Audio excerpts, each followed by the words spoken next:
ബൈര എൻ്റെ പൂജാരി എന്ന കഥയുടെ സെക്കൻഡ് പാർട്ടിലേക്ക് ഏവർക്കും സ്വാഗതം. ഒന്നാമത്തെ വീഡിയോയുടെ ലിങ്ക് കീഴെ കൊടുക്കുന്നുണ്ട്. അത് കാണാത്തവർ അത് കണ്ടതിന് ശേഷം ഈ വീഡിയോ കണ്ടാൽ കുറച്ചുകൂടി കാര്യങ്ങൾ മനസ്സിലാവും.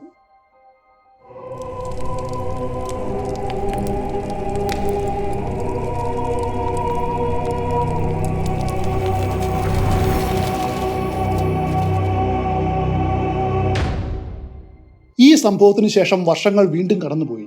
ഇനി ഞാൻ പറയുന്നത് എൻ്റെ അടുത്ത കഥയായ മുണ്ടച്ചിപ്പള്ളത്തെ നരഭോജി കടുവയുടെ കഥയാണ്. ഞാനും ഭൈരയും എങ്ങനെയാണ് ആ ഹിംസ്ര ജന്തുവിനെതിരെ ഒരുമിച്ച് പ്രവർത്തിച്ചത് എന്നുമാണ്. മുണ്ടച്ചിപ്പള്ളം, അല്ലെങ്കിൽ അതിൻ്റെ തമിഴ് വിവർത്തനം പോലെ മുണ്ടച്ചിയുടെ പൊള്ളയായ അല്ലെങ്കിൽ അരുവി എന്നാണ്. മുണ്ടച്ചി എന്നത് വെസ്റ്റേൺ ഘട്ടിൻ്റെ അടിത്തട്ടിലൂടെ ചുറ്റി ഒഴുകുന്ന ഒരു അരുവിയാണ്. പെന്നഗ്രാം ഉൾപ്പെടുന്ന 2000 അടി ഉയരമുള്ള പീഠഭൂമിക്കും കാവേരി നദിക്കുമിടയിൽ സമുദ്രനിരപ്പിൽ നിന്നും 700 അടി ഉയരത്തിലാണ് ഇത് ഒഴുകുന്നത്. ഈ അരുവി ഘട്ട് റോഡ് വഴിയാണ് കടന്നു പോകുന്നത്. ഇത് പെന്നഗ്രാമിൽ നിന്നും കുത്തനെ താഴേക്ക് പതിച്ച് കാവേരി നദിയിലേക്ക് ഒഴുകിയെത്തുന്നു. ഈ റോഡിൽ നിന്നും ഏകദേശം 4 മൈൽ അകലെയായി പ്രശസ്തമായിട്ടുള്ള ഹൊഗനക്കൽ വെള്ളച്ചാട്ടത്തിന് മുകളിൽ ഊതൈ മല എന്നൊരു മത്സ്യബന്ധന ഗ്രാമം സ്ഥിതി ചെയ്യുന്നു. മുണ്ടച്ചിപ്പള്ളത്തിന്റെ തീരത്തായിട്ട് റോഡരികിൽ വനം വകുപ്പ് ഒരു കിണർ സ്ഥാപിച്ചിട്ടുണ്ട്. പെന്നഗ്രാമിലേക്കുള്ള ബാക്കിയുള്ള 6 മൈൽ ദൂരം കുത്തനെയുള്ള കയറ്റമാണ്. അത് തുടങ്ങുന്നതിനും തൊട്ട് മുൻപാണ് ഇതുള്ളത്. കന്നുകാലികൾക്ക് വെള്ളം നൽകുവാൻ വേണ്ടിയാണ് ഇത് നിർമ്മിച്ചത്. പ്രത്യേകിച്ചും വലിയ അളവിൽ തടികളും മുളകളും നിറച്ച് ഭാരം കയറ്റി വരുന്ന വണ്ടികൾ വലിക്കുന്ന പോത്തുകൾക്കും കാളകൾക്കും അങ്ങനെ പലതിനും വേണ്ടി. ഇടുങ്ങിയ റോഡും വലതു കോണിലൂടെ കടന്നു പോകുന്ന മുണ്ടച്ചിപ്പള്ളത്തിന്റെ ചെറിയ വീതിയും ഒഴിച്ചു നോക്കിയാൽ നിബിഡ വനത്താൽ ചുറ്റപ്പെട്ടതാണ് ഈ ചെറിയ കിണർ. ഈ പ്രദേശത്താണ് എൻ്റെ കഥ ആരംഭിക്കുന്നത്. വിചിത്രമെന്ന് പറയട്ടെ, അവസാനിക്കുന്നതും. പല മരണങ്ങൾക്കും ശേഷം എൻ്റെ ശിക്കാരിയായ രംഗയുടെ കഷ്ടിച്ചുള്ള രക്ഷപ്പെടലും കഴിഞ്ഞാണ് അതുണ്ടായത്. അതിരാവിലെയാണ്. സമയം അപ്പോൾ ഏകദേശം 7:30 അനേകായിരം വജ്രങ്ങൾ പോലെ പുല്ലിൽ മഞ്ഞുതുള്ളികൾ ചിതറിക്കിടന്ന് മിന്നുന്നു. മുണ്ടച്ചിപ്പള്ളത്തിന്റെ ആഴം കുറഞ്ഞ തീരത്ത് അതിരിടുന്ന ഉയരമുള്ളതും നേരെയുമുള്ള തണ്ടുള്ള കാട്ടുപരുത്തിയുടെയും കൂറ്റൻ മുത്തിമരങ്ങളുടെ ഇലകൾ നിറഞ്ഞ ശിഖരങ്ങൾക്കിടയിലൂടെയും മരിച്ചിറങ്ങിയ പുതു സൂര്യന്റെ കിരണങ്ങളെ നദി കണ്ടുമുട്ടി അവൾ സന്തോഷത്തോടെ തിളങ്ങുകയും ആ സന്തോഷം പ്രതിഫലിപ്പിക്കുകയും ചെയ്തു. അതേ സമയത്ത് ഒരു പുരുഷനും 2 സ്ത്രീകളും പോയ രാത്രിയിൽ കാവേരി നദിയിൽ നിന്നും വല വീശിപ്പിടിച്ച പുഴമീൻ വൃത്താകൃതിയിലുള്ള മുളം കുട്ടകളിലാക്കി തിരികെ പോവുകയായിരുന്നു. അങ്ങനെ അവർ കിണറിന്റെ സമീപം എത്തി. അതിനെ ചുറ്റിയുള്ള താഴ്ന്ന പാരപ്പെട്ട് ഭിത്തിയിൽ ചുമന്നു കൊണ്ടുവന്ന വലിയ ഭാരം ഇറക്കി വെച്ചു. പുരുഷൻ അരയിൽ ചുരുട്ടിക്കെട്ടിയ നേർത്ത ഫൈബർ കയർ അഴിച്ചു മാറ്റി അതിന്റെ ഒരറ്റം ഒരു സ്ത്രീയുടെ കൈവശമുള്ള വൃത്താകൃതിയിലുള്ള പിച്ചള ലോട്ടയുടെ ഇടുങ്ങിയ കഴുത്തിന് മുകളിൽ കെട്ടി. പിന്നെ കിണറ്റിലേക്ക് ആ തൊട്ടിപ്പാത്രം ഇറക്കി അയാൾ തണുത്ത ശുദ്ധജലം കോരുവാൻ തുടങ്ങി. സാധാരണ ഗ്രാമീണ ആചാരപ്രകാരം പുരുഷൻ സ്ത്രീയുടെ മുൻപിലാണ് നടക്കുന്നത്. പാത്രത്തിന്റെ വായിൽ ചുണ്ടുകൾ തൊടാൻ അനുവദിക്കാതെ ഒരു വെള്ളി അരുവി പോലെ അയാൾ വെള്ളം തൊണ്ടയിലൂടെ ഒഴിക്കുവാൻ തുടങ്ങി. പാത്രത്തിൽ ചുണ്ടുകൾ തൊടിയിക്കുന്നത് വൃത്തിഹീനമായിട്ട് അവർ കണക്കാക്കിയിരുന്നു. അവർ അന്ന് പിടിച്ച മത്സ്യം പെന്നഗ്രാമിലെ മാർക്കറ്റിലേക്ക് കൊണ്ടുപോവുകയായിരുന്നു. ലക്ഷ്യസ്ഥാനത്തേക്കുള്ള കഠിനമായ കയറ്റം കയറുന്നതിന് മുൻപ് ലഭ്യമായിട്ടുള്ള അവസാനത്തെ വെള്ളമായിരുന്നു ഈ കിണർ. വയറ് നിറയെ കുടിച്ച ശേഷം ആ മനുഷ്യൻ ലോട്ട കിണറ്റിലേക്ക് തിരികെയിട്ട് 2 തവണ അത് വീണ്ടും നിറച്ചു. അത് കൂടെ ഉണ്ടായിരുന്ന 2 സ്ത്രീകൾക്ക് വേണ്ടിയായിരുന്നു. അവർക്ക് ഏകദേശം 20 വയസ്സ് പ്രായം വരും. ഒരു തോളിലൂടെ കോണോട് കോണായിട്ട് കടന്നു പോകുന്ന ഭംഗിയുള്ള സാരിയുടെ അവസാന മടക്കിനും അപ്പുറം അരയ്ക്ക് മുകളിലായിട്ട് അവർ ഒന്നും ധരിച്ചിരുന്നില്ല. വലിയ നദിയിൽ നിന്നും 4 മൈൽ ദൂരത്തേക്ക് ചുമന്നുകൊണ്ടുവന്ന മത്സ്യങ്ങളുടെ ഭാരം കാരണം അതിരാവിലെയുള്ള തണുപ്പിൽ പോലും അവരുടെ മിനുസമാർന്ന ഇരുണ്ട ചർമ്മങ്ങൾ വിയർപ്പ് കൊണ്ട് വെട്ടിത്തിളങ്ങി. വെള്ളം കുടിച്ച ശേഷം കുറച്ചു നിമിഷം അവിടെ ഇരുന്നു. ഓരോരുത്തരും ഒരു ചെറിയ തുണിസഞ്ചി കരുതിയിരുന്നു. അതിൽ നിന്നും കുറച്ച് വെറ്റില, അടയ്ക്കാ കഷ്ണങ്ങൾ, ചുണ്ണാമ്പ് എന്നിവ എടുത്തു. അടക്കയുടെ ചില കഷ്ണങ്ങൾ തുറന്ന ഒരു ഇലയിൽ വെച്ചു. അതിൽ ധാരാളമായിട്ട് ചുണ്ണാമ്പ് പുരട്ടി. തുടർന്ന് രുചിയോടെ ചവച്ചരച്ചു. ഏതാനും നിമിഷങ്ങൾക്കുള്ളിൽ എല്ലാവരുടെയും വായിൽ രക്തനിറമുള്ള ഉമിഞ്ഞ രൂപം കൊണ്ടു. പിന്നീട് അത് എല്ലാ ദിശകളിലേക്കും അവർ സ്വതന്ത്രമായിട്ട് നീട്ടിത്തുപ്പി. അപ്പോൾ കിണറിന് അതിരിടുന്ന അടിക്കാട്ടിൽ നിന്നും ഒരു കിരികിരിപ്പും എന്തോ ഒടിയുന്ന ശബ്ദവും അവർ കേട്ടു. ഈ ശബ്ദങ്ങൾ വളരെ പെട്ടെന്ന് അവസാനിക്കുകയും പിന്നെ കൃത്യമായിട്ടുള്ള ഇടവേളകളിൽ വീണ്ടും ആരംഭിക്കുകയും ചെയ്തു. മറ്റൊരു ശബ്ദവും അവിടെ ഉണ്ടായില്ല. ഈ ശബ്ദങ്ങളുടെ കാരണത്തെക്കുറിച്ച് മൂവരും പരസ്പരം ഊഹിച്ചു. ഇത് മാൻ കുടുംബത്തിലെ ചില മൃഗങ്ങളായിരിക്കാമെന്ന നിഗമനത്തിലാണ് അവർ എത്തിയത്. ഒരു പക്ഷേ വെടിയേറ്റ് മുറിവേറ്റതോ കാട്ടുപട്ടികളോ അതുപോലെ മറ്റേതെങ്കിലും മൃഗങ്ങളോ മൂലം പരിക്കേറ്റതോ അതുകൊണ്ട് നടക്കുവാനായിട്ട് പാടുപെടുന്നതോ ആയിരിക്കും ആ മൃഗമെന്നവർ വിചാരിച്ചു. എളുപ്പത്തിൽ മാംസം ലഭിക്കുമെന്ന പ്രതീക്ഷ അവർക്കുണ്ടായി. കൂടെ ഉണ്ടായിരുന്ന സ്ത്രീകളുടെ മുൻപിൽ വലിയ ആള് കളിക്കുവാനായിട്ട് അയാൾ ഒറ്റയ്ക്ക് എഴുന്നേറ്റ് കയ്യിലൊരു കല്ലുമായിട്ട് കാട്ടിലേക്ക് നടന്നു. പൊടുന്നനെ ശബ്ദങ്ങൾ തൽക്ഷണം നിലച്ചു. നിശബ്ദതയുടെ കാരണം കണ്ടെത്തുവാനായിട്ട് അയാൾ കൂടുതൽ ഉള്ളിലേക്ക് നീങ്ങി. പിന്നെ കുറ്റിക്കാടുകൾക്കിടയിൽ വളർന്നു നിൽക്കുന്ന ഒരു കരിവേലം മരത്തിന് വലം വെച്ചു. ഒരു ജോഡി കടുവകളുടെ അടുത്തേക്കായിരുന്നു അയാൾ നടന്നെത്തിയത്. അപ്രതീക്ഷിതമായിട്ട് അവയെ കണ്ട് അയാൾ പരിഭ്രാന്തരായി. കടുവകൾ ഇണചേരുന്ന പ്രവൃത്തിയിലായിരുന്നു. ഒരു സാധാരണ കടുവ വളരെ വിശാലമായിട്ടുള്ള സഞ്ചാര പരിധിയുള്ള മൃഗമാണ്. ഒരിക്കൽ മീൻ പിടിക്കുവാനായിട്ട് പോയപ്പോൾ 15 അടി അകലെയുള്ള മറയിൽ നിന്നും ഒരു കടുവ സ്വയം പ്രത്യക്ഷപ്പെട്ട് എന്നെ അത്ഭുതപ്പെടുത്തിയിരുന്നു. ആ സമയത്ത് അപരന്റെ സാന്നിധ്യം കണ്ട് ഞങ്ങളിൽ ആരാണ് കൂടുതൽ പരിഭ്രാന്തരായതെന്ന് പറയുവാൻ പ്രയാസമാണ്. എന്തായാലും ആ കടുവ താൻ വന്ന വഴിയെ വിട്ടുപോയി. ആ സമയത്ത് നിരായുധനായിരുന്നുവെങ്കിലും കൗതുകവും സ്വാഭാവികമായിട്ടുള്ള ആവേശവും മൂലം ഞാൻ അതിനെ പിന്തുടർന്നു. സാധ്യമെങ്കിൽ സമീപത്ത് അത് വല്ല ഇരയും പിടിച്ചിട്ടുണ്ടോ എന്ന് കണ്ടെത്തുവാനായിരുന്നു അത്. പക്ഷെ ചുറ്റുപാടും വളർന്നു നിന്ന കുറ്റിക്കാടുകൾക്കിടയിലൂടെ ഗ്രാമത്തിലും മറ്റും കാണപ്പെടുന്ന പട്ടികളെ പോലെ അത് എൻ്റെ മുൻപിൽ നിന്നും ഓടി മറഞ്ഞു. എന്നാൽ കടുവകൾ പോലും സ്വകാര്യത ആവശ്യപ്പെടുന്ന ചില നിമിഷങ്ങളുണ്ട്. അതിലൊന്ന് ഇണ ചേരുന്ന സമയമാണ്. എത്ര ശാന്തരായിട്ടുള്ള കടുവയാണെങ്കിലും ആ സമയത്ത് അത് അപകടകാരിയായിട്ട് മാറും. എന്തായാലും ഈ കടുവയും വ്യത്യസ്തനായിരുന്നില്ല. തങ്ങളുടെ സ്വകാര്യതയിലേക്ക് ആ മനുഷ്യൻ നടത്തിയ നുഴഞ്ഞു കയറ്റത്തിൽ ഈ കടുവയ്ക്ക് നീരസമുണ്ടായി. ഹ്രസ്വമായിട്ടുള്ള ഒരു അലർച്ചയോടെ അവൻ ആ നിർഭാഗ്യവാനായ മത്സ്യവില്പനക്കാരന്റെ ദേഹത്തേക്ക് ചാടി വീണു. നിമിഷാർത്ഥം കൊണ്ട് അയാളുടെ കഴുത്തിന്റെ പിൻഭാഗത്തെ ഉളിപ്പല്ലുകൾ ആഴ്ത്തുകയും കശേരു ഏതാണ്ട് വിച്ഛേദിക്കുകയും ചെയ്തു. നിലത്ത് വീണപ്പോൾ ഒരു ശബ്ദം പോലും അയാളിൽ നിന്നും ഉയർന്നില്ല. കടുവ അപ്പോഴും അവന്റെ മേലിരുന്ന് മുരളുന്നുണ്ടായിരുന്നു. ആ ഗർജനം ഒരു കടുവയുടെയാണെന്ന് ഇതിനോടകം തിരിച്ചറിഞ്ഞ 2 സ്ത്രീകളും നിലവിളിച്ചുകൊണ്ട് ഊതൈ മലയിലേക്ക് ഓടിപ്പോയി. ഈ അവസരത്തിൽ കടുവ ഇരയെ ആഹരിച്ചില്ല. തന്റെ സ്വകാര്യത ഹനിച്ചതിലുള്ള അലോസരത്തിന്റെ പ്രതികരണം മാത്രമായിരുന്നു അത്. പക്ഷെ അതോടെ ആ ജീവി മനുഷ്യൻ എത്രമാത്രം നിസ്സഹായനാണെന്ന് തിരിച്ചറിഞ്ഞു. ഏതാനും ആഴ്ചകൾക്ക് ശേഷം കാട്ടിൽ നിന്നും ഭാരം ചുമക്കുന്ന ഒരു മരം വെട്ടുകാരൻ പാതയിലെ ഒരു വളവ് തിരിഞ്ഞു വന്നപ്പോൾ അതേ കടുവയെ വീണ്ടും കണ്ടുമുട്ടി. വീണ്ടും ആ ചെറിയ ഗർജനമുണ്ടായി. മാരകമായ കുതിപ്പിനെ തുടർന്ന് മറ്റൊരു മനുഷ്യനും ഒരു കാരണവുമില്ലാതെ കൊല്ലപ്പെട്ടു. കടുവ ഇത്തവണയും ഇരയെ ആഹരിച്ചില്ല. അങ്ങനെ 2 മാസങ്ങൾ വീണ്ടും കടന്നുപോയി. താഴ്വരയിൽ ഉടനീളം സമൃദ്ധമായിട്ട് വളരുന്ന കാട്ടുപുളിമരങ്ങളുടെ പഴങ്ങൾ ശേഖരിക്കുവാൻ ഒരു സംഘം സ്ത്രീകൾ കാട്ടിലേക്ക് പോയി. അവരിൽ ഒരാൾ ബാക്കിയുള്ളവരിൽ നിന്നും അല്പം അകന്നു പോയിരുന്നു. പുളി ശേഖരിച്ച കുട്ട തലയിലേക്ക് ഉയർത്തുവാനായിട്ട് അവൾ ഒന്ന് കുനിഞ്ഞു. പിന്നെ മുകളിലേക്ക് തല ഉയർത്തി നോക്കിയപ്പോൾ കണ്ടത് വലിയൊരു മാർജാരന്റെ ക്രൂരമായിട്ടുള്ള തിളങ്ങുന്ന കണ്ണുകളാണ്. ആ ചെറിയ ഗർജനം മൂന്നാമത് മുഴങ്ങി. ക്രൂരമായ പല്ലുകൾ അവളുടെ തൊണ്ടയിൽ ആഴ്ന്നിറങ്ങും മുൻപ് അവളിൽ നിന്നും ഒറ്റപ്പെട്ട ഒരു നിലവിളി ഉയർന്നു. ഈ സമയം ജുഗുലാർ ഞരമ്പ് മുറിഞ്ഞ കടുവയുടെ വായിലേക്ക് ഉപ്പുരസമുള്ള രക്തം ചീറ്റിത്തെറിച്ചു. അങ്ങനെയാണ് മുണ്ടച്ചിപ്പള്ളത്തെ നരഭോജി കടുവ ജനിച്ചത്. സ്ത്രീയെ അത് കുറ്റിക്കാട്ടിലേക്ക് വലിച്ചഴച്ചു. അവിടെ വെച്ച് അവളുടെ തലയോട്ടി, കൈപ്പത്തികൾ, കാൽപാദങ്ങൾ എന്നിവയൊഴികെ ബാക്കിയെല്ലാം അത് വിഴുങ്ങി. ഇതേ തുടർന്ന് വീണ്ടും 3 കൊലപാതകങ്ങൾ തുടർച്ചയായിട്ടുണ്ടായി. ഒന്ന് ഘട്ട് റോഡിലെ 7ാം മൈൽ സ്റ്റോണിനടുത്തായിരുന്നു. മറ്റൊന്ന് കാവേരിയുമായിട്ട് സംഗമിക്കുന്ന ചിനാർ നദിയുടെ തീരത്തും. മൂന്നാമത്തേത് ഊതൈമലൈ ഗ്രാമത്തിൽ നിന്നും 1 മൈൽ അകലെയുമായിരുന്നു. ഈ 3 കേസുകളിലും ഇരകൾ മുഴുവനായിട്ടോ അല്ലെങ്കിൽ ഭാഗികമായിട്ടോ ആഹരിക്കപ്പെട്ടിരുന്നു. അവസാനത്തെ കൊലപാതകമാണ് ഏറ്റവും വലിയ അമ്പരപ്പിന് കാരണമായത്. ഊതൈമലയിലെ ഗ്രാമവാസികൾ ഒന്നടങ്കം പെന്നഗ്രാമിലേക്ക് ഡെപ്യൂട്ടേഷനിൽ വന്ന അധികാരികളോട് ഇങ്ങനെ അപേക്ഷിച്ചു: ഇപ്പോൾ തങ്ങളുടെ ഗ്രാമത്തിന് ഭീഷണിയായിരിക്കുന്ന ഈ വിപത്തിൽ നിന്നും അവരെ മോചിപ്പിക്കുവാനായിട്ട് നടപടിയെടുക്കണം. ആ സമയത്ത് എൻ്റെ സുഹൃത്തും ശിക്കാരിയുമായ രംഗ അവിടെ ഉണ്ടായിരുന്നു. എത്രയും വേഗം എന്നെ വിവരങ്ങൾ അറിയിച്ച് അവരെ സഹായിക്കാമെന്ന് അവൻ അവർക്ക് വാക്ക് നൽകി. പിന്നെ ആ വാഗ്ദാനം പാലിക്കുവാനായിട്ട് ബസ്സിൽ കയറി ബാംഗ്ലൂരിലേക്ക് 100ഓളം മൈലുകൾ യാത്ര ചെയ്തു. അങ്ങനെ ഒരു ദിവസം വൈകുന്നേരം അയാൾ എൻ്റെ അടുത്ത് വന്നു. രംഗയെക്കുറിച്ച് ഏതാനും വാക്കുകൾ ഈ ഘട്ടത്തിൽ പറയുന്നതിൽ യാതൊരു തെറ്റുമില്ല എന്ന് ഞാൻ വിചാരിക്കുന്നു. വിചിത്രമെന്ന് പറയട്ടെ, വർഷങ്ങൾക്ക് മുൻപ് ബൈരയെ കണ്ടുമുട്ടിയ അതേ മുത്തൂരിൽ വെച്ചാണ് ഞാനും അവനെ ആദ്യമായിട്ട് കണ്ടത്.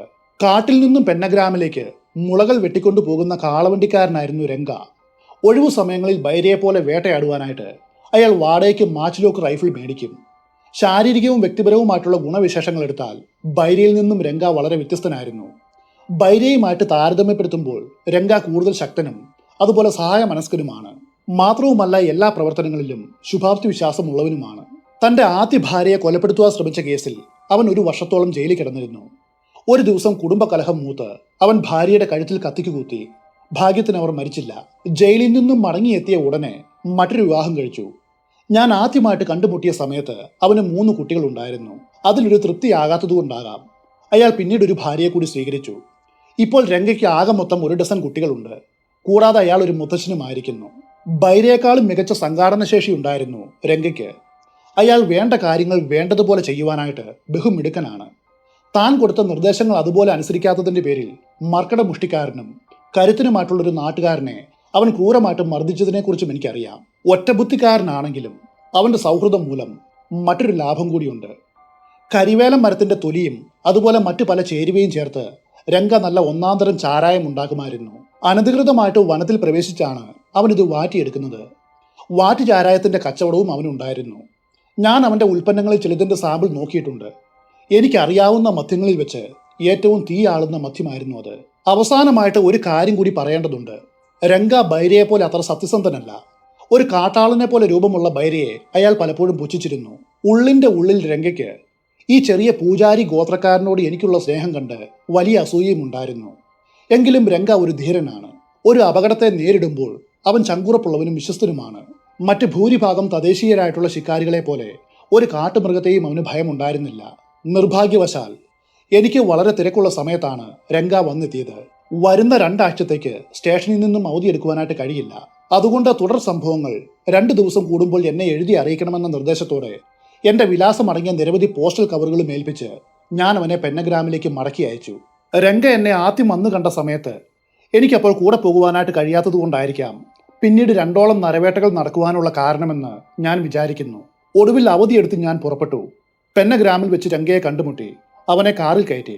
അതിനുശേഷം ബൈരയെ കൂട്ടുവാനായിട്ട് മുത്തൂരിലേക്ക് വാഹനം ഓടിച്ചു. ഊദൈ മലയിൽ എത്തിയപ്പോൾ എൻ്റെ 3ാമത്തെ സഹായിയും ശിക്കാരിയുമായിട്ടുള്ള സൗരിയെ കണ്ടുമുട്ടി. എൻ്റെ മറ്റൊരു കൂട്ടുകാരനായിരുന്നു അയാളും. ഈ സൗരിയും രംഗയെപ്പോലെ മിടുമിടുക്കനായിട്ടുള്ള ഒരാളാണ്. ഒരിക്കൽ സൗരി വേട്ടയാടുന്നതിനിടെ ഒരു കാട്ടാനയെ മസിൽ ഓർഡർ തോക്കിന് വെടിവെച്ചു കൊന്നു. അതിൻ്റെ പേരിൽ അവന് 3 മാസം ജയിലിൽ കിടക്കേണ്ടിയും വന്നു. പാതിയോളം വളർച്ചയെത്തിയ ഒരു പിടിയാനയായിരുന്നു അത്. സൗരി വേട്ടയാടുവാനായിട്ട് വനത്തിൽ ഒളിയിൽ ഇരിക്കുകയായിരുന്നു. ആ ഒളിയുടെ അടുത്തേക്കാണ് ഈ പിടിയാന എത്തിയത്. അത് തന്നെ ചവിട്ടി അരയ്ക്കുമോ എന്ന് ഭയന്ന് സൗരി അതിന്റെ ഇടത് ചെവിക്ക് പിന്നിലേക്ക് മസ്കറ്റ് ലക്ഷ്യം വെച്ചു. ശക്തമായിട്ടുള്ള വെടിയുണ്ട അതിന്റെ ജോലി വളരെ ഫലപ്രദമായിട്ട് ചെയ്തു തീർത്തു. ആനയാകട്ടെ അത് വന്ന വഴിയിൽ തന്നെ വീണു. നിർഭാഗ്യവശാൽ അവൻ കൈയോടെ പിടിക്കപ്പെട്ടു. ആ സമയത്ത് ഞാൻ കോയമ്പത്തൂർ പ്രദേശത്ത് നായാട്ട് നടത്തുകയായിരുന്നു. ഞാൻ ഈ ആനയെ കാണുകയും അതിന്റെ ഫോട്ടോ എടുക്കുകയും ചെയ്തിരുന്നു. അവിടെ വെച്ചാണ് ഞാൻ സൗരിയെ ആദ്യമായിട്ട് കണ്ടുമുട്ടിയത്. ഈ 3 പേരുടെയും സഹായം കിട്ടിയതിൽ ഞാൻ അങ്ങേയറ്റം സന്തോഷവാനായിരുന്നു.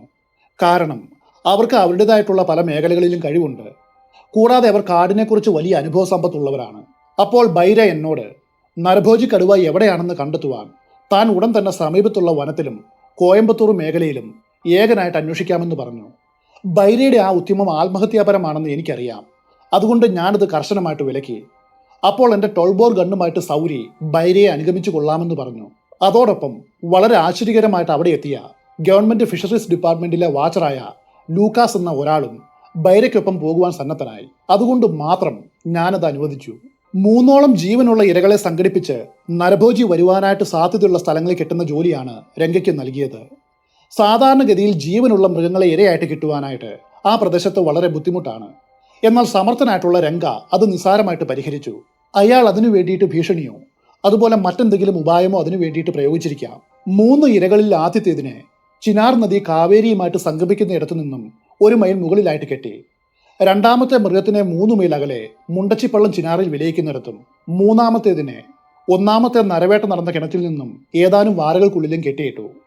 ഒന്നിടവിട്ട ദിവസങ്ങളിൽ ബൈരയും കൂട്ടരും കാവേരിയുടെ ഒരു തീരത്തെ കാടുകളിൽ നരഭോജിക്ക് വേണ്ടിയിട്ട് അന്വേഷണം നടത്തിയിരുന്നു.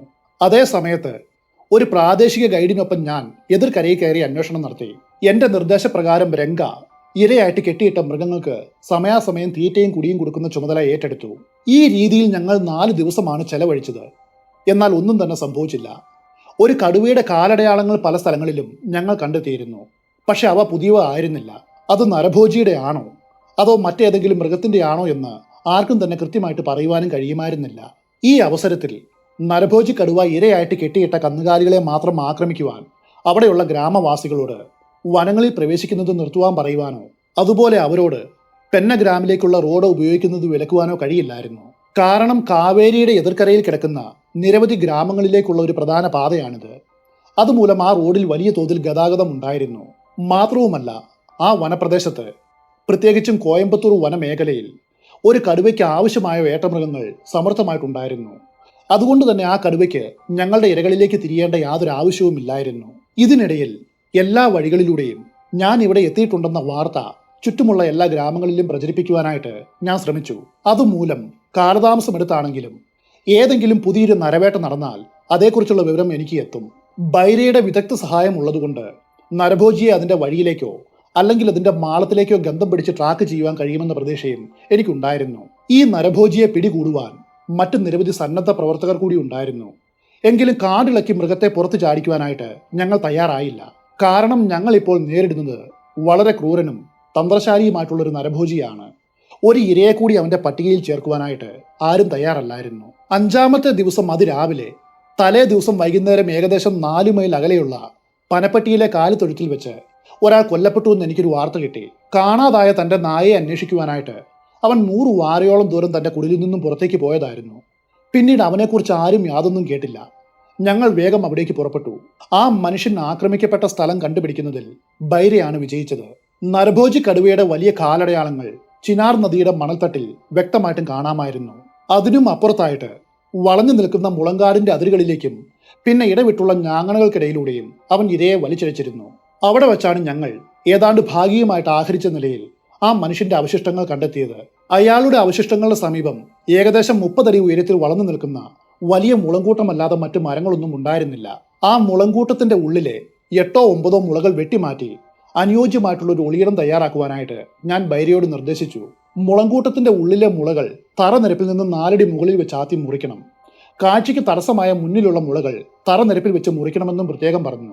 ഉള്ളിൽ 4 അടി ഉയരത്തിൽ വെച്ച് മുറിച്ച മുളയിൽ നിന്നും വീണ്ടും ഒരു 4 അടി ഉയരത്തിൽ വെച്ച് മുറിച്ച് ഇടയിലുള്ള കഷ്ണങ്ങൾ നീക്കം ചെയ്യണം. മുളയുടെ മുകൾ ഭാഗങ്ങൾ മുകളിൽ കൊരുത്തു കെട്ടിക്കിടക്കുന്നത് മൂലം അത് താഴേക്ക് വീഴില്ല. അങ്ങനെ വളരെ വേഗത്തിൽ പ്രകൃതിദത്തമായിട്ടുള്ള ഒരു മച്ചാൻ നിർമ്മിക്കാം. ബൈര തന്റെ ജോലി വേഗത്തിൽ പൂർത്തിയാക്കി. എനിക്ക് വേണ്ടിയിട്ട് ആ മുളയുടെ ഉള്ളിൽ ഒരു ഗുഹ തന്നെയാണ് അവൻ നിർമ്മിച്ചത്. ഇതിനിടയിൽ ഇരിക്കുന്ന ഞാൻ കടുവയുടെ പിന്നിൽ നിന്നോ അല്ലെങ്കിൽ ഇരുവശത്തു നിന്നോ ഉള്ള ആക്രമണത്തിൽ നിന്നും പൂർണ്ണമായിട്ട് സുരക്ഷിതനായിരിക്കും. കാരണം അത് ആക്രമണം അഴിച്ചുവിട്ടാലും ഇടയ്ക്കിടെയുള്ള നിരവധി മുളകൾ കാരണം അതിന് എന്നിലേക്ക് എത്തുവാനായിട്ട് കഴിയില്ല. ഒടുവിൽ ഞാൻ ബൈരയോട് പോകുവാനായിട്ട് ആവശ്യപ്പെട്ടു. പക്ഷെ വിശ്വസ്തനായിട്ടുള്ള ആ പൂജാരി എന്നോടൊപ്പം ഇരിക്കുവാനായിട്ട് ആഗ്രഹിച്ചു. നിശ്ചയമായിട്ടും അവന്റെ സാന്നിധ്യം എനിക്ക് ആഹ്ലാദകരമാണ്. പക്ഷെ എന്തു ചെയ്യുവാൻ? മുളങ്കൂട്ടത്തിനിടയിൽ ഞങ്ങൾ തയ്യാറാക്കിയ സ്ഥലത്ത് ഒരാൾക്ക് മാത്രമാണ് ഇരിക്കുവാൻ സൗകര്യമുള്ളൂ. അവിടം വിശാലമാക്കണമെങ്കിൽ കൂടുതൽ മുളം തണ്ടുകൾ മുറിക്കേണ്ടി വരും. അതിന്റെ അർത്ഥം മുളകളുടെ മുകളിലുള്ള കൊരുത്തുകെട്ടലിന്റെ ശക്തി കുറയുകയും അതോടൊപ്പം സപ്പോർട്ടില്ലാതെ നിൽക്കുന്ന മുളം തണ്ടുകൾ താഴേക്ക് വീഴുകയും ചെയ്യും. അതുമൂലം വലിയ ഒച്ചയുണ്ടാകും. മാത്രവുമല്ല ചുറ്റുപാടും ചപ്പുചവറുകൾ ചിതറുകയും ചെയ്യും. അതോടെ തന്ത്രശാലിയായിട്ടുള്ള നരഭോജി അപകടം മനസ്സിലാക്കി അവിടേക്ക് വരാതെ പിന്മാറും. ആ രാത്രിയിൽ ചന്ദ്രനില്ലായിരുന്നു. അതുകൊണ്ട് തന്നെ കനത്ത ഇരുട്ടായിരിക്കും. വിൻചെസ്റ്ററിൽ ഘടിപ്പിച്ച ലൈറ്റ് കൂടാതെ എന്റെ സ്പെയർ ഗണ്ണായ ഷോട്ട് ഗണ്ണിലും ഒരു ലൈറ്റ് ഞാൻ ഘടിപ്പിച്ചു. മുളയുടെ നടുവിലാണ് ഞാനിപ്പോഴുള്ളത്. അതുകൊണ്ട് മഞ്ഞു വീഴ്ചയിൽ നിന്നും കാട്ടിലെ അസ്ഥികൾ മരവിക്കുന്ന ശീതക്കാറ്റിൽ നിന്നും സുരക്ഷിതനാണ്. കൂടാതെ പാമ്പുകൾ ഇവിടേക്ക് വരില്ല എന്ന് ഞാൻ വിചാരിച്ചു. ഉച്ചയ്ക്ക് 1 മണി ആയപ്പോഴേക്കും ഞാൻ എൻ്റെ സ്ഥാനത്ത് ഇരുന്നു. പിന്നെ അനുയായികളെ പറഞ്ഞയച്ചു. എന്നാൽ ബൈര അപ്പോഴും പ്രതിഷേധിച്ചുകൊണ്ട് നിൽക്കുകയാണ്. ഞാൻ അവനോട് അടുത്ത ദിവസം രാവിലെ ഇവിടേക്ക് എത്തും മുൻപ് ചിനാറിന്റെ തീരത്ത് നിന്നുകൊണ്ട് എന്നെ കൂകി വിളിക്കണമെന്ന് നിർദ്ദേശിച്ച് പറഞ്ഞയച്ചു. ഒടുവിൽ അയാൾ പോയി. ഇനി അടുത്ത 17 മണിക്കൂർ സമയം ഞാൻ ഇവിടെ ഏകനായിരിക്കും. മുളങ്കൂട്ടത്തിന്റെ നടുവിൽ ഇരുന്നു കൊണ്ട് നോക്കിയാൽ കാണുന്ന കാഴ്ചകൾ ഇതൊക്കെയാണ്. എന്റെ മുൻപിലുള്ള കാട്ടിലെ ഒരു ഇടുങ്ങിയ വനപാത ഒഴികെ മറ്റൊന്നും ദൃശ്യമല്ല. മുൻപിലായിട്ട് കിടക്കുന്ന ശവശരീരം ഒഴിച്ച് ബാക്കി 3 വശത്തു നിന്നുമുള്ള കാഴ്ച വളരെ പരിമിതമായിരുന്നു. സത്യത്തിൽ ഇത്തരം അവസരങ്ങളിൽ വിശാലമായിട്ടുള്ള കാഴ്ചയാണ് ഞാൻ ഇഷ്ടപ്പെടുന്നത്. എത്രയും വേഗം ഇരുട്ടൊന്ന് വീണ് കിട്ടിയാൽ മതി. കാരണം പകലിൽ ആ നരഭോജി ഇവിടേക്ക് വന്നാൽ എനിക്ക് കാണുവാനായിട്ട് കഴിയില്ലെങ്കിലും അതിന് എന്നെ കണ്ടെത്തുവാൻ കഴിയും. മുളകളുടെ കൊരുത്തു കെട്ടിയ മേലാപ്പ് മൂലം ആകാശത്ത് പറക്കുന്ന കഴുകന്മാർക്ക് ഈ മനുഷ്യന്റെ അവശിഷ്ടങ്ങൾ കാണുവാനായിട്ട് കഴിയില്ല. അതുകൊണ്ട് കഴുകന്മാരുടെ ശല്യവും ഇല്ലായിരുന്നു. എന്നാൽ ഈച്ചകൾ അങ്ങനെയല്ല. അവ കൂട്ടമായിട്ട് വന്ന ആ ജഡത്തെ ആവരണം ചെയ്തു. അതോടെ ദുർഗന്ധം രൂക്ഷമായി. ഇത്തവണ വനത്തിലെ സമ്മോഹനമായിട്ടുള്ള സായാഹ്നത്തിന്റെയും ഒരു പകലിന്റെ ഒടുക്കത്തിൽ വനതലങ്ങളിൽ ഉയരുന്ന വ്യത്യസ്തമായിട്ടുള്ള പക്ഷി ജന്തു മൃഗാദികളുടെയും വർണ്ണന കൊണ്ട് ഞാൻ നിങ്ങളെ ബുദ്ധിമുട്ടിക്കുന്നില്ല. എങ്കിലും മറക്കരുത്, അവരെല്ലാവരും ആ അവസരത്തിൽ അവിടെ സന്നിഹിതരായിരുന്നു. കാടിനെ അതിരറ്റ് സ്നേഹിക്കുന്ന എന്റെ കാതുകൾക്ക് വേണ്ടി അവർ സ്വരമാതിരി അർപ്പിക്കുകയും ചെയ്തു. ഇരുട്ട് വീഴും വരെ ഒന്നും തന്നെ സംഭവിച്ചില്ല. അന്ധകാരം വേഗത്തിൽ ആഗതമായി. എനിക്ക് മുകളിൽ ഉയർന്നു നിൽക്കുന്ന കൊരുത്തു കെട്ടിയ മുളങ്കാടുകൾ കാരണം ഇരുട്ട് കൂടുതൽ തീവ്രമായി. മടിയിൽ വിശ്രമിക്കുന്ന എന്റെ കൈകൾ പോലും എനിക്ക് കാണുവാൻ പോലും കഴിയാത്ത ഇരുട്ട്. ട്രിഗറും ടോർച്ചും സ്വിച്ചും എല്ലാം തന്നെ തൊട്ടറിയേണ്ടി വരും. ആകെ മൊത്തം കാണാവുന്നത് എന്റെ റിസ്റ്റ് വാച്ചിന്റെ പ്രകാശം പരത്തുന്ന ഡയൽ മാത്രമായിരുന്നു. സമയം 7:45 എന്നത് കാണിച്ചു. ഇനി പകൽ വെളിച്ചം വരുവാനായിട്ട് 10 മണിക്കൂർ കൂടി ബാക്കിയുണ്ട്. സൂക്ഷ്മമായിട്ടുള്ള ശബ്ദങ്ങൾ കേൾക്കുവാനും അത് ശ്രദ്ധിക്കുവാനും അസാധാരണമായിട്ടുള്ള സാമർഥ്യമുള്ള കാടിന്റെ രാജാവിനെതിരെയാണ് കേവലം മനുഷ്യനായിട്ടുള്ള ഞാൻ പോരാടുന്നത്. അവന് എന്നെ രാത്രിയിൽ കാണുവാനായിട്ട് കഴിയുമ്പോൾ എനിക്ക് എൻ്റെ മുൻപിൽ 1 ഇഞ്ച് ദൂരത്തുള്ള ഒന്നും തന്നെ കാണുവാൻ കഴിയുന്നില്ല. എനിക്ക് അവനെ മണത്തറിയുവാൻ കഴിയില്ല. പക്ഷെ അതുപോലെ തന്നെ അവന് എന്നെയും മണത്തറിയുവാനായിട്ട് കഴിയില്ല. അവന്റെ മൃദുലമായ സമീപനത്തിന്റെ ശബ്ദം കേൾക്കുന്നതിനെ മാത്രം ആശ്രയിച്ചാണ് എന്റെ വിജയം. ജാഗ്രതയോടെയുള്ള ഒരു കടുവയുടെ സമീപനം എത്രത്തോളം ശബ്ദരഹിതമാണെന്ന് എനിക്ക് ദീർഘനാളത്തെ അനുഭവത്തിൽ നിന്നും വളരെ വ്യക്തമായിട്ടും അറിയാം. അതോടൊപ്പം ഞാൻ പരിപൂർണമായിട്ടും നിശബ്ദത പാലിക്കുകയും വേണം. എന്നിൽ നിന്നും പുറപ്പെടുന്ന നേരിയ ചലനമോ അതുമൂലം ഉണ്ടാകുന്ന നേരിയ ശബ്ദമോ അങ്ങനെ തുടങ്ങി എന്തു തന്നെ ആയാലും എൻ്റെ സാന്നിധ്യം അതിൻ്റെ തീക്ഷ്ണമായിട്ടുള്ള ചെവികൾ പിടിച്ചെടുക്കും. ഞാൻ അവിടെ ഉണ്ടെന്ന് അവൻ മനസ്സിലാക്കി കഴിഞ്ഞാൽ രണ്ട് കാര്യങ്ങളിൽ ഒന്ന് മാത്രമേ സംഭവിക്കൂ. ഒന്നുകിൽ നരഭോജി ധൈര്യം നഷ്ടപ്പെട്ട് ഇരയെ ഉപേക്ഷിച്ച് കടന്നു കളയും, അല്ലെങ്കിൽ അവൻ്റെ വരവിനെക്കുറിച്ച് ഞാൻ അറിയും മുൻപ് തന്നെ അവൻ എൻ്റെ മുൻപിലുള്ള വഴിയിലൂടെ കടന്നു വന്ന് നൊടിയിടയിൽ എന്നെ ആക്രമിക്കും. അവൻ്റെ മെനുവിലെ അടുത്ത ഐറ്റം ആകുവാനായിട്ട് തീർച്ചയായിട്ടും എനിക്ക് ആഗ്രഹമില്ലായിരുന്നു. പൂർണ്ണമായിട്ടും നിശ്ചലനായിട്ടിരിക്കുകയല്ലാതെ മറ്റൊന്നും ചെയ്യുവാനില്ല. ആ മുളങ്കൂട്ടത്തിൻ്റെ ഉള്ളിൽ പോലും കൊതുകുകൾ അവയുടെ വഴി കണ്ടെത്തി. അവ എന്നെ കഠിനമായിട്ട് പീഡിപ്പിച്ചു. ഒരു പ്രാവശ്യം തണുത്തതും ഇഴയുന്നതുമായിട്ടുള്ള എന്തോ ഒന്ന് എൻ്റെ മടിയിലൂടെ കടന്നുപോയി. കാലുകളില്ലാത്ത നീളമുള്ള എന്തോ ഒന്ന്. നിസ്സംശയമായിട്ടും അതൊരു പാമ്പായിരുന്നു. ആ സമയത്ത് ചലിച്ചാൽ ഒരു കടി ഉറപ്പാണ്. അതൊരു വിഷപ്പാമ്പാണെങ്കിൽ മരണം വരെ സംഭവിക്കാം. വളരെ പ്രയാസപ്പെട്ട് ഞാൻ വിറകൊള്ളുന്ന ഞരമ്പുകളെ നിയന്ത്രിച്ചു. എന്തായാലും പാമ്പ് തെന്നിമാറി. മുളങ്കാടുകൾക്കിടയിലൂടെ അത് നീങ്ങിപ്പോയപ്പോൾ ഉണ്ടായ കിരികിരിപ്പ് ശബ്ദവും ഞാൻ കേട്ടു. അപ്പോൾ എൻ്റെ തൊണ്ടയിൽ ഒരു കരകരപ്പ് അനുഭവപ്പെടുവാൻ തുടങ്ങി. ചുമയ്ക്കുവാനുള്ള അതിയായിട്ടുള്ള പ്രേരണ എനിക്കുണ്ടായി. ഈ പ്രേരണയിൽ നിന്നും ചിന്തകളെ വഴിതിരിച്ചു വിടുവാനായിട്ട് അസ്വസ്ഥത ഇല്ലാതാകും വരെ ഞാൻ ആടുകളെ മനസ്സിൽ എണ്ണി. ഇതൊരു പഴയ തന്ത്രമാണ്. പണ്ട് കാലത്ത് ആട്ടിടയന്മാർ ഉറക്കം വരാതിരിക്കുവാനും ഒരാട് പോലും നഷ്ടപ്പെട്ടിട്ടില്ല എന്ന് ഉറപ്പാക്കുവാനും ആടുകളെ മനസ്സിൽ എണ്ണുമായിരുന്നു. സമയം രാത്രി 10:25. എൻ്റെ പിന്നിലുള്ള കാടിനുള്ളിൽ നിന്നും ഒരു ശബ്ദം കേട്ടു. നേരിയ ഒരു കിരികിരിപ്പ് ശബ്ദമായിരുന്നു അത്. പിന്നെ മുൻപെന്ന പോലെ നിശബ്ദമായി മിനിറ്റുകൾ എഴിഞ്ഞെന്ന പോലെ നീങ്ങി. അപ്പോഴത് വീണ്ടും കേട്ടു. ഞാനിരിക്കുന്ന മുളങ്കൂട്ടത്തിൻ്റെ വലതുവശത്തു നിന്നുമാണ് അത് വന്നത്. കനത്ത ഒരു ശ്വാസോച്ഛ്വാസം വളരെ വ്യക്തമായിട്ടും കേൾക്കാം. വളരെ താണസ്ഥായിലുള്ളൊരു മുരൾച്ച പോലെ. അതേ തുടർന്ന് നിശബ്ദത എമ്പാടും നിറഞ്ഞു. തുടർന്ന് മറ്റൊരു മുരൾച്ച കൂടി കേട്ടു. പിന്നെ എൻ്റെ മുൻപിലൂടെ ഒരു കനത്ത ശരീരം പൊടുന്നനെ ചലിച്ചു. അത് ഇരയുടെ അടുത്താണോ അതോ കനത്ത ഇരുട്ടിൽ നിന്നുകൊണ്ട് എൻ്റെ മുഖത്തേക്ക് ഉറ്റുനോക്കുകയാണോ ആർക്കറിയാം. അല്ലെങ്കിൽ ഒരു പക്ഷേ ആ ജീവി അതിൻ്റെ വഴക്കമുള്ള വയറിന് താഴെയുള്ള ശക്തിയേറിയ പിൻകാലുകൾ ഊന്നേ എൻ്റെ നേർക്ക് കുതിക്കുവാനായിട്ട് തയ്യാറെടുക്കുകയായിരിക്കുമോ. സ്വന്തം മൂക്കിൻ്റെ അറ്റം പോലും എനിക്കിപ്പോൾ കാണുവാൻ കഴിയുന്ന അവസ്ഥയല്ല.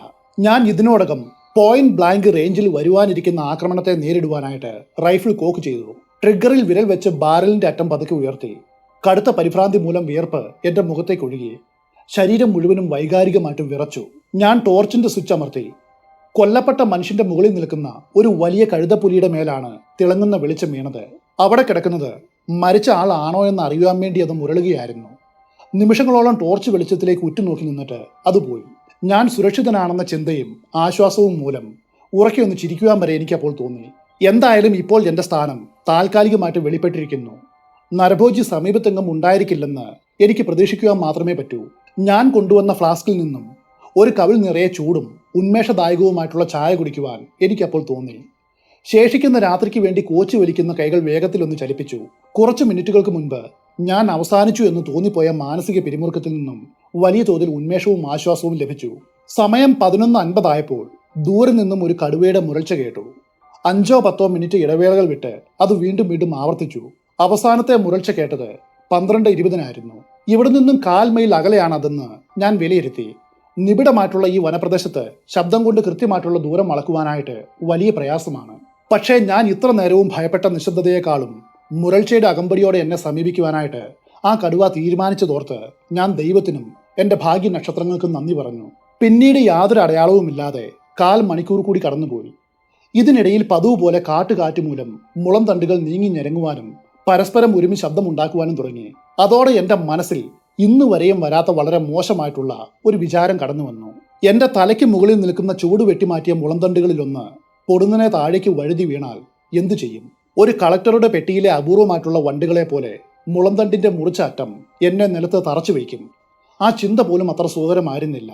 ഒരു നിമിഷത്തേക്ക് ആ വിചാരം നരഭോജിയെയും അതിന്റെ സാമീപ്യത്തെയും കുറിച്ചുള്ള എൻ്റെ ചിന്തയെ പോലും മായ്ച്ചു കളഞ്ഞു. അപ്പോഴാണ് എൻ്റെ മുൻപിൽ ഇരുട്ടിൽ കിടക്കുന്ന ശവശരീരത്തിൽ നിന്നും എല്ലുകൾ പൊട്ടുന്ന ശബ്ദം കേട്ടത്. പതുക്കെ തോളിന്റെ ലെവലിൽ റൈഫിൾ ഉയർത്തിവെച്ചു. ആ രാത്രിയിൽ 2ാം തവണ ഞാൻ ടോർച്ചിന്റെ സ്വിച്ച് അമർത്തി. പക്ഷെ ഒന്നും സംഭവിച്ചില്ല. ഞാൻ വീണ്ടും വീണ്ടും സ്വിച്ച് അമർത്തി.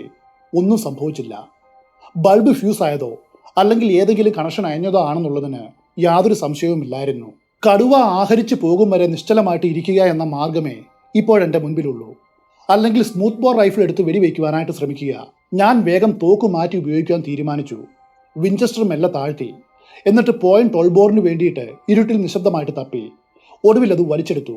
തോളിന്റെ ലെവലിലേക്ക് ആയുധം മെല്ലെ ഉയർത്തി. നരഭോജി ഇപ്പോൾ എന്തായിരിക്കും ചെയ്യുന്നത്? എന്റെ നേർക്ക് നോക്കുകയായിരിക്കുമോ? അല്ലെങ്കിൽ മുളങ്കാടുകൾക്കിടയിൽ നടക്കുന്ന ചലനങ്ങൾ ശ്രദ്ധിക്കാതെ ഇരയെടുക്കുകയായിരിക്കുമോ? അറിയില്ല. വീണ്ടും എന്നെ നിർഭാഗ്യം ചതിച്ചു. വളരെ ചെറുതായിട്ട്, എന്നാലോ വളരെ വ്യക്തമായിട്ടും കേൾക്കും വിധം തോക്കിന്റെ ബാരലിന്റെ അറ്റം ഒരു മുളയുടെ തണ്ടിൽ മുട്ടി. അതോടെ ഒരു ശബ്ദം ഉയരുകയും ചെയ്തു. പൊടുന്നനെ ആഹരിക്കുന്ന ശബ്ദങ്ങൾ നിലച്ചു. തുടർന്ന് ആഴത്തിലുള്ളതും മുഴങ്ങുന്നതുമായിട്ടുള്ള ഒരു അലർച്ച ഉയർന്നു. തിടുക്കത്തിൽ ഞാൻ തോക്കെടുത്ത ടോർച്ചിന്റെ സ്വിച്ച് അമർത്തി. ഭാഗ്യത്തിന് ഇത്തവണ അത് പരാജയപ്പെട്ടില്ല. ഒരു വലിയ വരയുള്ള രൂപം വ്യക്തമായിട്ടും കാണും വിധം എന്റെ മുൻപിലേക്ക് പ്രകാശം പതിച്ചു. അതോടൊപ്പം ശവശരീരത്തിൽ നിന്നും തൊട്ടടുത്തുള്ള മുളങ്കൂട്ടത്തിന്റെ പിറകിലേക്ക് അത് കുതിച്ചു ചാടി. അവിടെ നിന്നുകൊണ്ടത് ഉയർത്തിയ തുടർച്ചയായ ഭൂമി കുലുക്കുന്ന ഗർജനങ്ങൾ നിശബ്ദതയെ കീറി മുറിച്ചു. നരഭോജി തന്റെ അതൃപ്തിയും സമീപത്ത് ഒരു മനുഷ്യനെ കണ്ടതിന്റെ ഞെട്ടലുമാണ് ഇപ്പോൾ പ്രകടിപ്പിക്കുന്നത്. ടോർച്ച് തെളിച്ചു വെച്ചുകൊണ്ട് പെട്ടെന്നുള്ളൊരു ആക്രമണവും പ്രതീക്ഷിച്ച് സൂക്ഷ്മമായിട്ട് മുൻപോട്ട് നോക്കിക്കൊണ്ട് ഒരു കൈകൊണ്ട് ഞാൻ എപ്പോഴും പോക്കറ്റിൽ കരുതുന്ന സ്പെയർ ബൾബിന് വേണ്ടിയിട്ട് തപ്പി. അതെടുത്ത് മടിയിൽ വെച്ചു. പിന്നെ ഒരു കൈകൊണ്ട് റൈഫിളിലെ ടോർച്ചിന്റെ കവർ അഴിച്ചു മാറ്റി. പിന്നെ കേടായ ബൾബ് പുറത്തെടുത്ത് മാറ്റി സ്ഥാപിച്ചു. ഭാഗ്യത്തിന് ഈ ടോർച്ച് പിന്നിൽ നിന്നും ക്രമീകരിക്കുന്നതിലൂടെ ഫോക്കസ് ചെയ്യുന്ന ഒന്നായിരുന്നു. മുൻവശത്തു നിന്നും ക്രമീകരിക്കുന്നതായിരുന്നില്ല.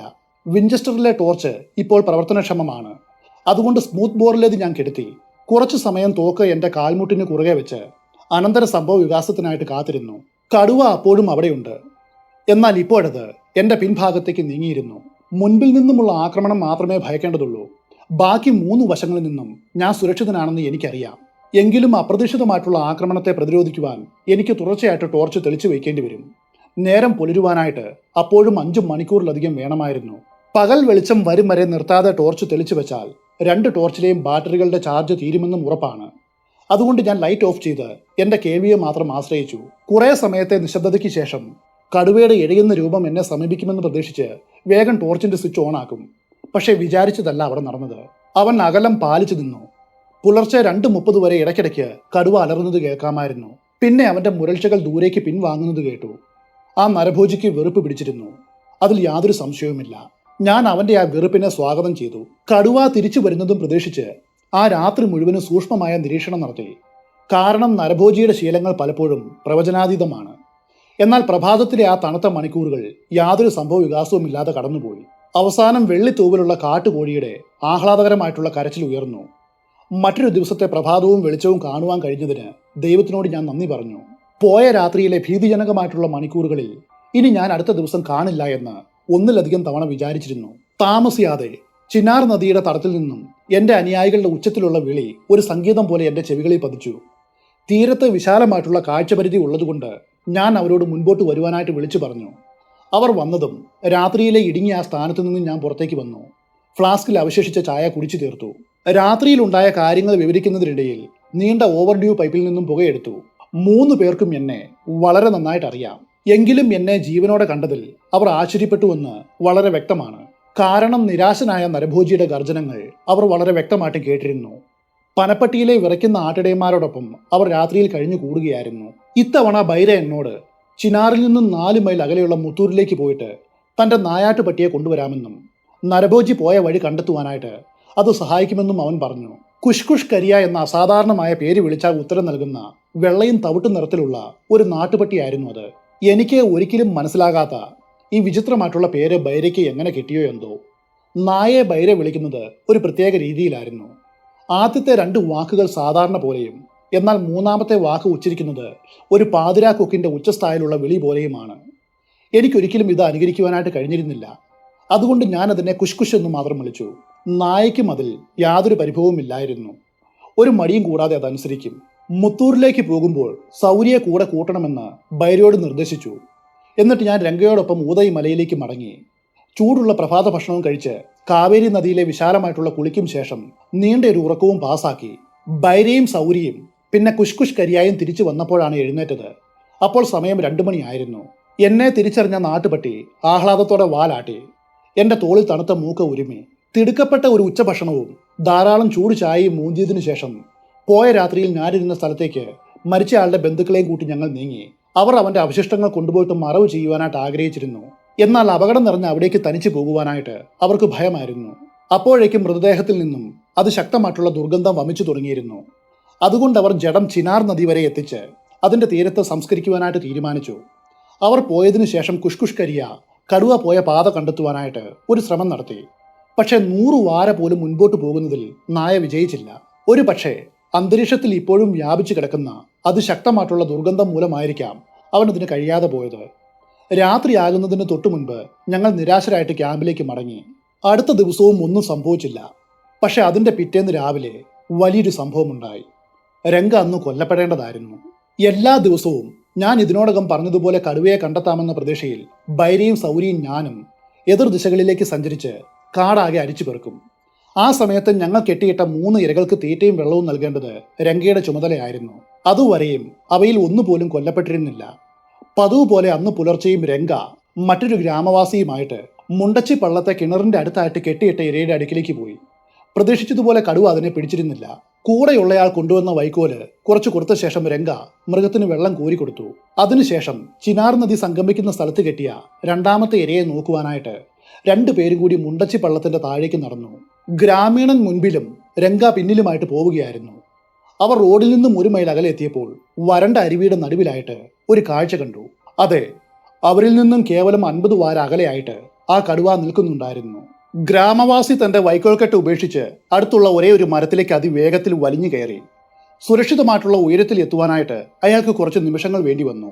രംഗയും തൊട്ടു പുറകെ അതേ മരത്തിൽ കയറി. എന്നാൽ ആദ്യം മരത്തിൽ കയറിയ ഗ്രാമീണൻ കാരണം രംഗയ്ക്ക് കൂടുതൽ വേഗത്തിൽ കയറുവാനായിട്ട് കഴിഞ്ഞില്ല. അടുത്ത നിമിഷം നരഭോജി മരത്തിന്റെ ചുവട്ടിലെത്തി. പിന്നെ അത് പിൻകാലുകളിൽ ഉയർന്ന് മുൻപാദത്തിന് വീശിയടിച്ചു. മുകളിലേക്ക് കയറുന്ന രംഗയുടെ അരയിൽ ചുറ്റിയിരുന്ന കോണാൻ അപ്പോഴേക്ക് മഴിഞ്ഞ് അതിന്റെ അറ്റം താഴേക്ക് തൂങ്ങിക്കിടന്നിരുന്നു. കടുവ ഈ തുണി കണ്ട് ഒരു നൊടി നിശ്ചലനായി. അതേസമയം രംഗ കോണാനും ഉപേക്ഷിച്ച് പൂർണ്ണ നഗ്നനായിട്ട് മരത്തിലൂടെ പാഞ്ഞു വലിഞ്ഞു കയറി. അവൻ ഗ്രാമീണനെ മറികടന്നു. സുരക്ഷിതമായിട്ടുള്ള ഉയരത്തിലെത്തുവാനുള്ള ആ പാച്ചിലിൽ രംഗ അയാളെ മരത്തിൽ നിന്നും ഏതാണ്ട് തട്ടി വീഴ്ത്തിയാനെ. നിരാശനായ കടുവ താഴെ തന്നെ നിന്നു. പിന്നെ മുകളിലേക്ക് നോക്കി ക്രൂരമായിട്ട് മുരണ്ടു. അതേ സമയത്ത് രംഗയും കൂട്ടാളിയും സഹായിക്കണേ എന്ന് ഉച്ചത്തിൽ നിലവിളിച്ചു. നരഭോജി ഞങ്ങളെ കൊല്ലുന്നേ എന്ന് അവർ വിളിച്ചു കൂവി. അതേ സമയത്ത് അവരുടെ ഭാഗ്യത്തിന് സുരക്ഷയെ മുൻനിർത്തി നിരവധി ആളുകൾ കൂട്ടമായിട്ട് യാത്ര ചെയ്യുന്ന ഒരു സംഘം പെന്നഗ്രാമിൽ നിന്നും അതുവഴിക്ക് വരുന്നുണ്ടായിരുന്നു. ഈ സമയത്ത് അവർ കിണറിന്റെ സമീപത്തുണ്ടായിരുന്നു. അവിടെ നിന്നുകൊണ്ട് അവർ രംഗയുടെയും കൂട്ടാളികളുടെയും നിലവിളികൾ കേട്ടു. അപകടം അവർ വേഗം തിരിച്ചറിഞ്ഞു. എല്ലാ പ്രായത്തിലുമുള്ള പുരുഷന്മാരും സ്ത്രീകളും കുട്ടികളും ഉൾപ്പെടുന്ന ആ സംഘം വളരെ വേഗത്തിൽ ഓടി. പിന്നെ 4 മൈൽ പിന്നിട്ട് ഊതൈ മലയിലുള്ള എന്നെ വാർത്ത അറിയിച്ചു. ആക്രമിക്കപ്പെട്ടത് രംഗയാണെന്ന് എനിക്കപ്പോൾ അറിയില്ല. ബൈരയും സൗരിയും ഇതുവരെയും തിരിച്ചെത്തിയിട്ടുമില്ല. അതുകൊണ്ട് ഞാൻ ഒറ്റയ്ക്കാണ് അവിടേക്ക് ഓടിയത്. റെക്കോർഡ് സമയത്തിന്റെ ഉള്ളിൽ ഞാൻ കിണറിന്റെ അരികിലെത്തി. ഇവിടെ നിൽക്കുമ്പോൾ അവർ നിലവിളിക്കുന്നത് എനിക്ക് വ്യക്തമായിട്ടും കേൾക്കാം. അപ്പോഴേക്കും കടുവ മരത്തിന്റെ ചുവട്ടിൽ നിന്നും വനത്തിലേക്ക് മാറി അപ്രത്യക്ഷമായിരുന്നു. എങ്കിലും 2 പേരും മരത്തിൽ നിന്നും ഇറങ്ങുവാനായിട്ട് ഭയപ്പെട്ടു. അത് എവിടെയെങ്കിലും ഒളിച്ചിരിപ്പുണ്ടായിരിക്കുമെന്നും നിലത്തിറങ്ങിയാൽ തങ്ങളെ ആക്രമിക്കുമെന്നും അവർ ഭയപ്പെട്ടു. അതേസമയം നരഭോജിയെ കിട്ടുമെന്ന പ്രതീക്ഷയിൽ കഴിയുന്നത്ര ജാഗ്രതയോടെ വേഗത്തിൽ മുൻപോട്ട് പോവുകയാണ് ഞാൻ. അതുകൊണ്ട് അവരുടെ നിലവിളികൾക്ക് ഉത്തരം കൊടുത്തില്ല. ഞാൻ മരത്തിന്റെ അടുത്തെത്തിയപ്പോൾ എന്നെ കണ്ട് രംഗയും കൂട്ടുകാരനും അത്ഭുതപ്പെട്ടു. അവർക്ക് ആശ്വാസമായി. ഞങ്ങൾ 3 പേരും ചേർന്ന് കടുവയെ പിന്തുടരുവാനായിട്ട് ശ്രമിച്ചു. പക്ഷേ കടുവയുടെ ഒരടയാളവും ഉറച്ച നിലത്ത് കാണുന്നില്ല. ഒടുവിൽ ആ ശ്രമം ഉപേക്ഷിച്ച് ബാക്കിയുള്ള ഇരകളെ നോക്കുവാനായിട്ട് തീരുമാനിച്ചു. മിച്ചമുള്ള 2 മൃഗങ്ങളും സുരക്ഷിതരായിരുന്നു. ഞങ്ങൾ പിന്തുടരുന്ന നരഭോജി ഇരകളെയൊന്നും കൊല്ലുവാനായിട്ട് പോകുന്നില്ല എന്ന നിരാശാജനകമായിട്ടുള്ള തിരിച്ചറിവോടെ ഊതൈ മലയിലേക്ക് ഞങ്ങൾ മടങ്ങുമ്പോൾ സമയം ഉച്ച കഴിഞ്ഞിരുന്നു. ഞാൻ നിരാശനായി. മാത്രവുമല്ല തളർന്നും പോയി. മുണ്ടച്ചി പള്ളത്തെ തന്ത്രശാലിയായിട്ടുള്ള നരഭോജി മറ്റെവിടെയെങ്കിലും ആക്രമണം നടത്തും വരെ എനിക്കിനി കാത്തിരിക്കേണ്ടി വരും. എന്നാൽ 2 ദിവസത്തിന് ശേഷം ഏകദേശം രാവിലെ 7 മണിക്ക് ഈ കഥ അവസാനിപ്പിക്കുന്ന സന്ദർഭം കടന്നു വന്നു. ഞാൻ തുടക്കത്തിൽ സൂചിപ്പിച്ചതുപോലെ ഈ കഥ ആരംഭിച്ചതും അവസാനിച്ചതും ഒരേ സ്ഥലത്താണ്. ഒരു കൂട്ടം ആളുകൾ, അവർ ഏകദേശം 10 പേരുണ്ടായിരുന്നു. പെന്നഗ്രാമിലേക്ക് ആറ്റുമീനും ചുമന്നുകൊണ്ട് വരികയായിരുന്നു അവർ. മുണ്ടച്ചി പള്ളത്തിനടുത്തുള്ള കിണറിൽ നിന്നും വെള്ളം കുടിക്കുവാനും അല്പനേരം വിശ്രമിക്കുവാനും ചുമടവർ നിലത്തിറക്കി. സ്ത്രീകൾ ഒരു സംഘമായിട്ട് കൂടിയിരിക്കുന്ന സമയത്ത് പുരുഷന്മാരിൽ ഒരാൾ മൂത്രമൊഴിക്കുവാനോ അതുപോലെ മറ്റെന്തോ ആവശ്യത്തിനു വേണ്ടിയിട്ട് സമീപത്തുള്ള മരത്തിന്റെ പിന്നിലേക്ക് നടന്നു. പെട്ടെന്ന് ഒരു ചെറിയ ഗർജനം അവിടെ ഉയർന്നു. കറുത്ത വരകളുള്ള നീളമേറിയ സ്വർണ്ണവർണ്ണമുള്ള ഒരു ശരീരം എവിടുന്നോ എന്ന പോലെ കുതിച്ചെത്തി. ആ മനുഷ്യൻ കൊല്ലപ്പെട്ടു. ഭാഗ്യത്തിന് ആ സമയത്ത് ബൈരയും രംഗയും സൗരിയും ഞാനും കൂടി കെട്ടിയിട്ട ഇരകളെ നോക്കുവാനായിട്ട് അവിടേക്ക് വരികയായിരുന്നു. ഈ കൊലപാതകം നടക്കുമ്പോൾ കേവലം 1 മൈൽ മാത്രം അകലെയായിരുന്നു ഞങ്ങൾ. വൈകാതെ ഈ ദുഃഖവാർത്തയുമായിട്ട് ഓടി വരുന്ന 9 പേരെ ഞങ്ങൾ കണ്ടുമുട്ടി. വിവരമറിഞ്ഞതും ഞങ്ങൾ കഴിയുന്നത്ര വേഗത്തിൽ ഓടി കിണറിന്റെ അരികിലെത്തി.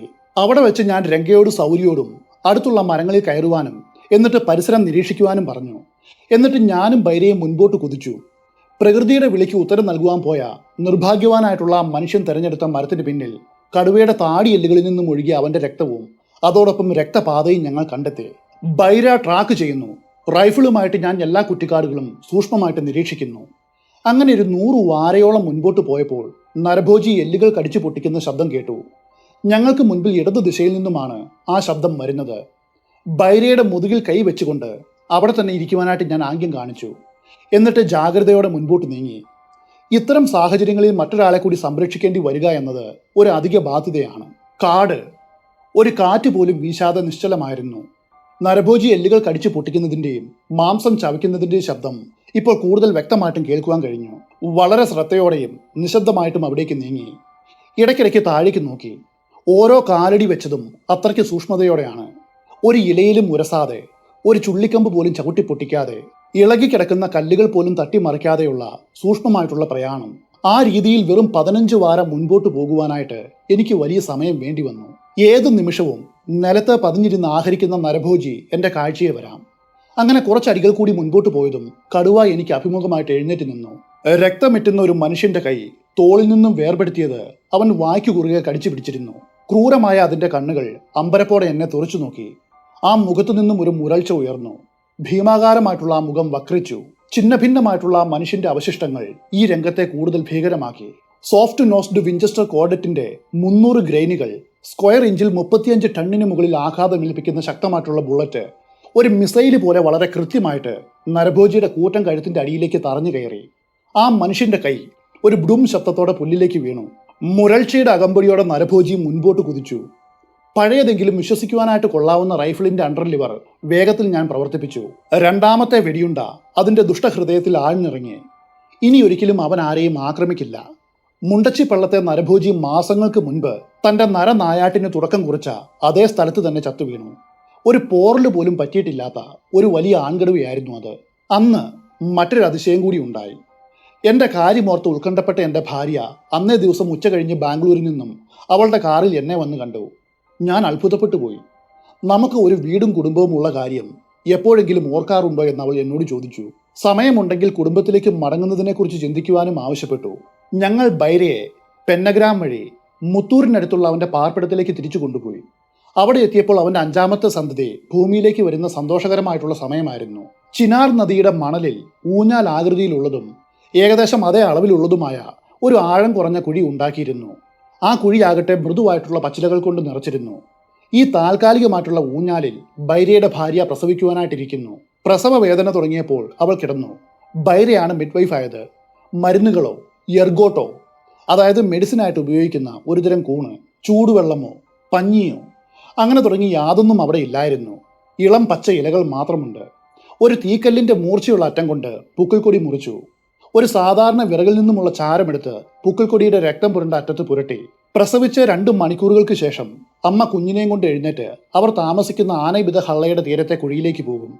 ഊഞ്ഞാൽ പോലെയുള്ള കുഴിയിൽ നിറച്ചിരുന്ന ഇലകളും മറുവെള്ളയും എല്ലാം എടുത്ത് ബൈര ചിനാർ നദിയുടെ മണലിൽ മറവ് ചെയ്തു. ലളിതമെന്ന് തോന്നുമെങ്കിലും ഇത്തരം കഠിനമായിട്ടുള്ള രീതിയിലാണ് ബൈരയെ പോലെയുള്ള കാടിന്റെ മക്കൾ ജനിച്ചത്. പ്രകൃതിയുടെയും കാടിന്റെയും യഥാർത്ഥ മക്കളായിട്ടുള്ള അവർ ഇങ്ങനെ ജീവിക്കുകയും മരിക്കുകയും ചെയ്യുന്നു. നാഗരികതയാൽ കളങ്കപ്പെടാത്തവരും സ്വതന്ത്രരുമായിട്ടുള്ള അവർ ദീർഘകാലം ഈ ഭൂമിയിൽ നിലനിൽക്കട്ടെ. അനിവാര്യമായ മരണം എത്തും വരെ അവർ ഇഷ്ടം പോലെ വനത്തിലും പർവ്വതങ്ങളിലും താഴ്വരകളിലും ആഹ്ലാദത്തോടെ പാറി പറക്കട്ടെ. അന്ന് രാവിലെ ഞാനൊരു മയിലിനെ വെടിവെച്ചിരുന്നു. ഇത് ഞങ്ങൾ അത്താഴത്തിനാണ് കഴിച്ചത്. കാടിന്റെ രീതിയിലാണ് ആഹാരം തയ്യാറാക്കിയത്. കുടൽ, തല, കഴുത്ത് തുടങ്ങി തൂവലുകളെല്ലാം നീക്കം ചെയ്തു. അതിനുശേഷം മയിലിന്റെ മാംസത്തിൽ കത്തി ഉപയോഗിച്ച് തുളകളിടും. അതിൽ ഉപ്പ്, മസാലകൾ, ഗ്രാമ്പു, രുചിക്ക് വേണ്ടി കുറച്ച് കറിപ്പൊടി തുടങ്ങിയവ തിരുമ്മി പിടിപ്പിക്കും. എന്നിട്ട് അതിന് പുറമെ നദീതീരത്തു നിന്നും വെട്ടിയെടുത്ത പുതിയതും വൃത്തിയുള്ളതുമായിട്ടുള്ള ചെളി കൊണ്ട് 1 ഇഞ്ചിലധികം കനത്തിൽ തേച്ച് പിടിപ്പിക്കും. ഇത്രയും ആകുമ്പോൾ നനഞ്ഞ ചെളിയുടെ ഒരു പന്ത് പോലെ ഇത് തോന്നിക്കും. ഒരു ആഴി ഉണ്ടാക്കി അതിലേക്ക് ആ പന്തിടും. പിന്നെ എല്ലാ വശങ്ങളിൽ നിന്നും തീ കനലുകൾ കൊണ്ട് പൊതിയും. വീണ്ടും വീണ്ടും വിറകിട്ട് തീ തുടർച്ചയായിട്ട് കത്തിക്കും. എങ്കിലും ഈ പാചകത്തിന് തീയേക്കാൾ കൂടുതൽ ആവശ്യം തിളങ്ങുന്ന തീക്കനലാണ്. കുറച്ചു സമയത്തിന് ശേഷം ചെളി പൊട്ടുവാൻ തുടങ്ങുന്നു. ഒടുവിലത് കഷ്ണങ്ങളായിട്ട് അടർന്നു വീഴും. മാംസം കരിഞ്ഞു പോകും മുൻപ് പുറത്തെടുക്കേണ്ട സമയമാണിത്. ചെളിയിൽ ഇങ്ങനെ മാംസം പാകപ്പെടുത്തിയെടുക്കുന്ന കലയിൽ അല്പമൊന്ന് പരിശീലിച്ചാൽ അത്താഴത്തിന് രുചികരമായിട്ടുള്ള മാംസം തയ്യാറാക്കാം. അങ്ങനെ ഉണ്ടാക്കിയ ആഹാരം നാഗരികരായിട്ടുള്ള പല വീട്ടമ്മമാരെയും ലജ്ജിപ്പിക്കുമെന്ന് ഞാൻ ഉറപ്പിച്ചു പറയുന്നു. ബൈര എന്ന പൂജാരി ഇവിടെ തീരുന്നു. എന്തായാലും കെന്നത്ത് ആൻഡേഴ്സന്റെ ഈ റെസിപ്പി ഞാനൊന്ന് പരീക്ഷിക്കുന്നുണ്ട്. നമുക്ക് മയിലിനെ കിട്ടാനില്ല, തൽക്കാലം ബ്രോയിലർ കോഴി വെച്ചിട്ട് അഡ്ജസ്റ്റ് ചെയ്യാം.